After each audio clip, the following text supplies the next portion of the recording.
Hello and welcome from London. Can the voice of popular artists have any real impact on the world of politics?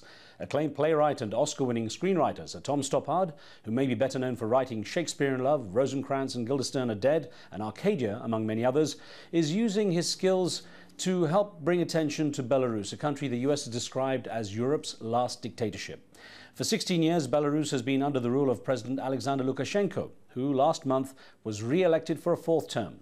More than 600 people, including opposition presidential candidates, were arrested after protesting against what international observers ruled a flawed election. Among those detained were members of the small underground troupe, the Belarus Free Theatre, which since 2005 has used the stage to fight censorship and to showcase its country's problems. Their plight has garnered increased attention through their play entitled Being Harold Pinter, which combines the writings of the late British playwright Harold Pinter with the words of Belarusian political prisoners. Today we ask, how effectively can the arts bring about political change? Remember, you can join our conversation with your questions and comments. Just send us an SMS or an email. Joining me now in the studio is Sir Tom Stoppard. Initially beginning his career as a journalist, critic and then playwright, he has won several awards for his prolific work.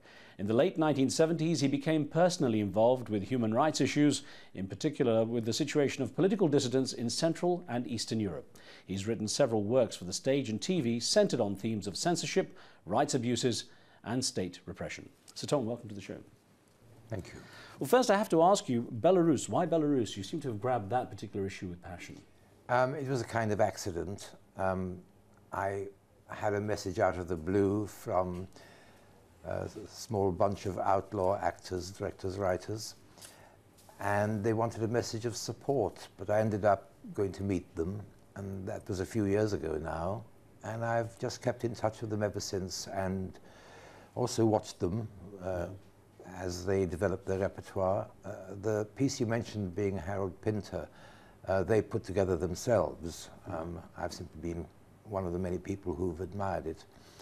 In the sense that, what was it about that meeting and meeting them and learning about the situation in Belarus that really inspired you to get involved actively in this sense, as an activist? Well, I think, your phrase there, meeting them, is key here, because one can respond in the abstract to different sorts of situations, bad situations, but meeting the people tips you, I was going to say tips you over the edge, but it gets you across the line of a kind of involvement.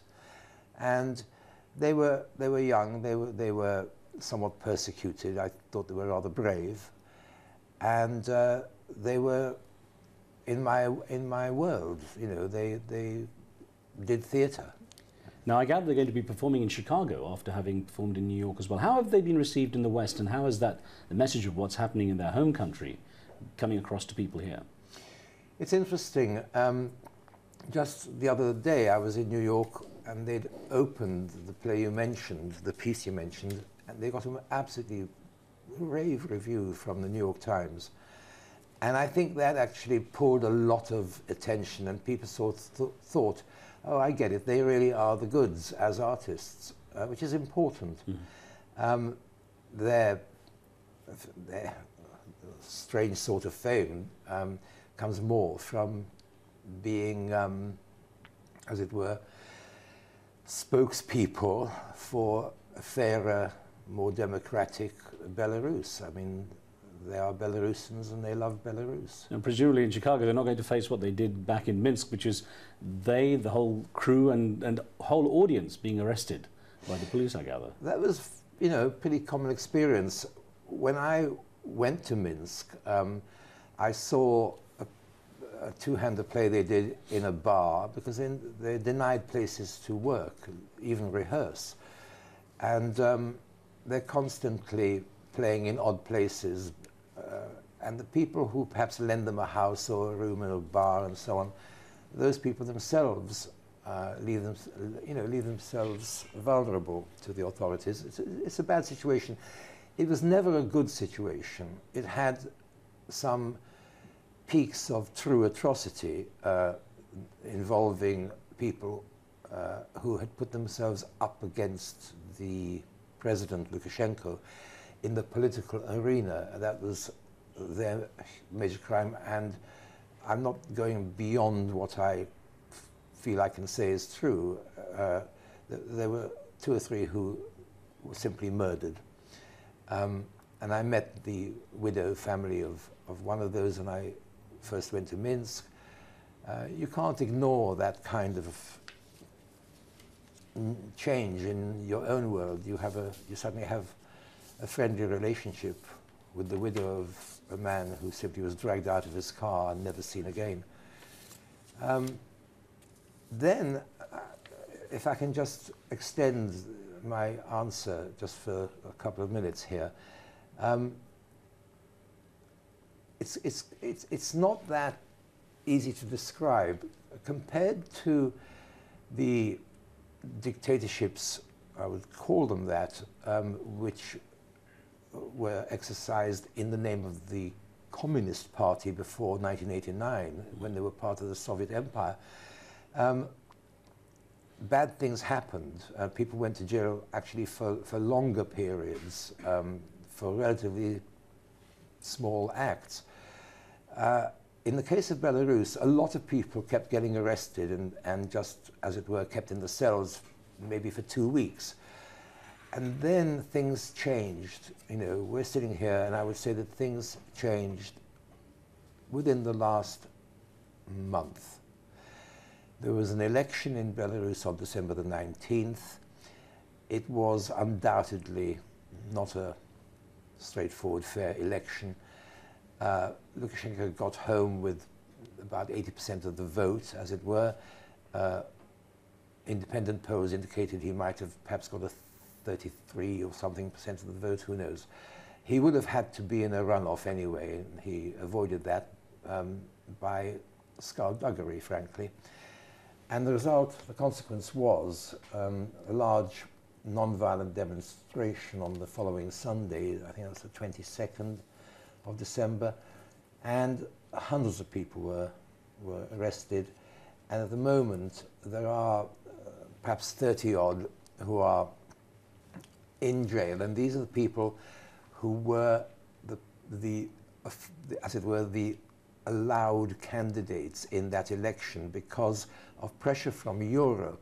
Mm-hmm. There was the kind of masquerade of a democratic election, and perhaps I might go on to mention one or two of those people. Well, let me put an email to you, if I may, Sir Tom. This came from Rashid Chowdhury in Montreal in Canada, who says, despite language barriers preventing most people from following foreign news channels, support for Lukashenko is probably the lowest it's ever been. Still, the regime is not on its last legs, but it relies on a shrinking social base and increasing amounts of repression, which is what I think you're getting at here. But in reality, how much support do you think the president actually has? Do you think he has a wave against him, total wave against him, or is it, the opposition is a little more vocal?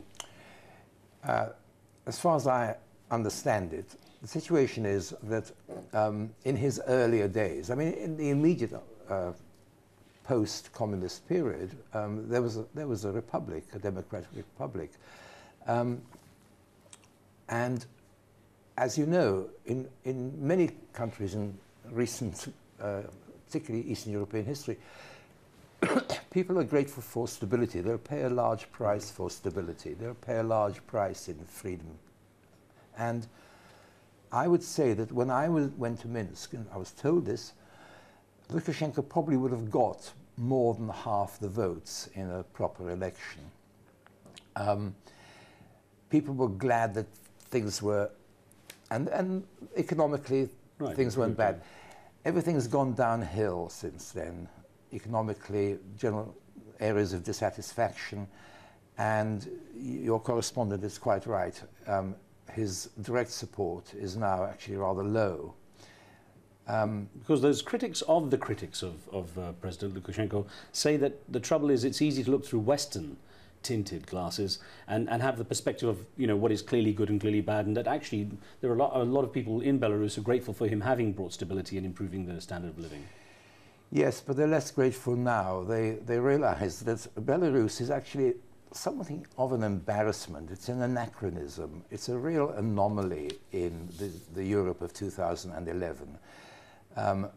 It is an overtly suppressed nation as regards free expression, TV stations, so on. And yet it doesn't have a wall around it. People can come and go. And of course, that makes them all the more aware of the difference between Belarus and Belarus's neighbors, like Lithuania, Poland. Let me ask you a couple of questions that were on a similar theme from our viewers, and I'll read two back to back, if I may, sir. Please.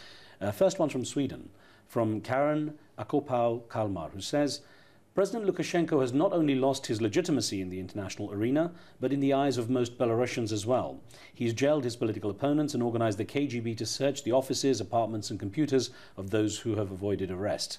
The second one from Belarus itself, from Minsk, from Yuri Chavusau, says, Belarusians are being fired and excluded from the universities while the KGB conducts daily interrogations of political and civic activists, journalists and human rights defenders. The country is in a state of political terror. I wonder, I mean, of course, your activism has highlighted the situation because of your prominence, but I wonder why this hasn't been taken up on a greater international level, why there isn't some kind of reaction from the global community. That's a really good question, if I may say so. I mean, I'm not a, international expert. I'm a British playwright who's looking at a situation, and I can, as it were, understand the broad strokes of it. One of the things about Belarus, and actually a Belarusian told me this the first time I met him. He said, he'd might go to a cultural conference a few years ago now, and he'd be the Belarus speaker. And what he'd find mainly was that people didn't actually know where Belarus was. That was the starting point. And he said something rather sad. He said, Belarus has never been sexy. Poland is sexy, and so on. I think that's becoming less true now. It is an extraordinary country, which I mean, just ethnographically, it's also a very interesting place. The people are. Why? It's not quite the case that it's been more or less sidelined. I mean, Europe, to use one word for a lot of bodies, actually, had sanctions in place when it became clear that Lukashenko, to use my own language, was frankly a thug, and furthermore intended to remain president for further terms which were not allowed in the constitution as it then stood. And the reason that there was any kind of pretense at an open election a month ago was in fact because of the pressure from the European countries. And I'm happy to say that there's a lot of activity among the European nations meeting together. The sanctions against Lukashenko, which had been lifted, have been lowered in place again. I don't know that they'll do much good, frankly, but they have been put back in place. It's interesting you raised the issue of pressure on President Lukashenko. Let me ask you to answer an email, or at least look at the issues raised in an email from a viewer by the name of Dave Harker, who wrote in saying, the world is aware of the authoritarian government in Belarus, but other countries fail to help without an incentive. True change comes only from the people inside the country, not outside intervention. Tunisia is a recent positive example of this. And I wonder, if you believe that change has to come from within, that it's the Belarusians who have to deal with this, and to what degree what's happening in Tunisia perhaps is a kind of marker for other countries, such as Belarus, that things may change. What happened in Tunisia, of which I'm 95% ignorant until I started reading the papers about it a few days ago, what happened there was nevertheless actually an example of something which has become subconsciously familiar, which is simply this, that when it happens, nobody expected it. It seems to be beyond reach, this golden day when things would change, and then some critical mass occurs, and I want to come back to that phrase. I'll just pop in as a parenthesis to amuse you, that in 1917, Lenin in Zurich was writing, "It's not going to happen in my lifetime." And that was like weeks in front of the October Revolution. So in terms of critical the February Revolution. So, okay, critical mass. You started off with a rhetorical question, a very fair one, often asked. Can art actually change anything? You know, was the shorthand for that question. Right. And what are the chances of change anyway? And shouldn't it actually happen inside, not outside? And I agree with that completely. This isn't at all a case of storming in to change a regime, for heaven's sake. You know, that is also an anachronism. But as you will know, and as we all learned to know from the 60s onwards or 70s, when I was younger and I was getting involved in stuff in Eastern Europe, this fermentation, this movement within from a minority which grows and begins by having no discernible effect, but is actually in a strange way changing the climate and making other people braver by being brave itself, that yeast working away inside, what it desperately feeds on is not, you know, being known, recognition, acknowledgement, some kind of response from outside. And this is why I'm here, actually. You know, I mentioned this at the beginning. All that happened was I was asked for a message of support. Isn't that sad? That's all they asked for. You know, please just say, I support you, because you've never heard of us before, admit it, end quote. And whenever anybody is persecuted to the point of being locked up or denied a job or a university place for children, whatever, a postcard with their name on it has the kind of power of gelignite. And I've found this with African prisoners. Just knowing that you're not forgotten, that people know you're there and they know your name. I wonder how much of your passion for the activism, particularly when it comes to Eastern and Central Europe and the former Soviet states, it comes from your own background, having, you know, come from a family that fled the Nazi invasion of Czechoslovakia. You're only a baby at the time, but of course the family history remains. It's kind of you to say that. I wasn't aware of having any creditable response to the circumstances of my childhood. I had a wonderfully happy time as a 4-year-old in India. You know, my father was killed in the Japanese war in Singapore. But I didn't really know. We didn't know until after the war. And I came to England. I suddenly fell in love with England. I was 8 years old. And I just had, for myself, I had a kind of charmed life. And I didn't grow up into my teens thinking, right, I've been sent packing from my own birthplace by a bad man. Not at all. I just got on with my life and so on. Really, it wasn't until, crikey, in the 70s, maybe. You went to 77, you went back to Czechoslovakia and met Václav Havel. I did. That's true. I'd been to... Well, one of the things that happened in the 70s, actually, was that some wise person decided to call 1977 Prisoner of Conscience year. As a consequence, a number of writers were asked to write a television play to mark that. And I did write one called Professional Foul. And at that time, it was all connected. I went to Moscow and Leningrad, as it was, with a chap from Amnesty, because I got involved in a situation where Russian Jews were being denied visas to go to Israel and so on. I didn't feel Jewish, particularly. I was just kind of affected by their plight, and I did tiny bit of, tiny contribution. But I went to Russia, and the same year I went to Prague, and that was the year of Charter 77, obviously. I met Havel and people close to him and to Charter. And once you get that close to something, you can't go home and say, well, right, that's the end of that, back to what I was doing before. You can't. Now, I wonder, just a couple of minutes ago, I wonder to what degree you've seen your efforts in activism bear fruition. I mean, bear fruit, come to fruition, and actually produce results that you can say, well, like, you know, I took part in that, and it made a difference. Right. I'll answer that in about 10 seconds from now. What I want to tell you is that I loved Havel's plays, and that is significant. It means something about why I responded. As for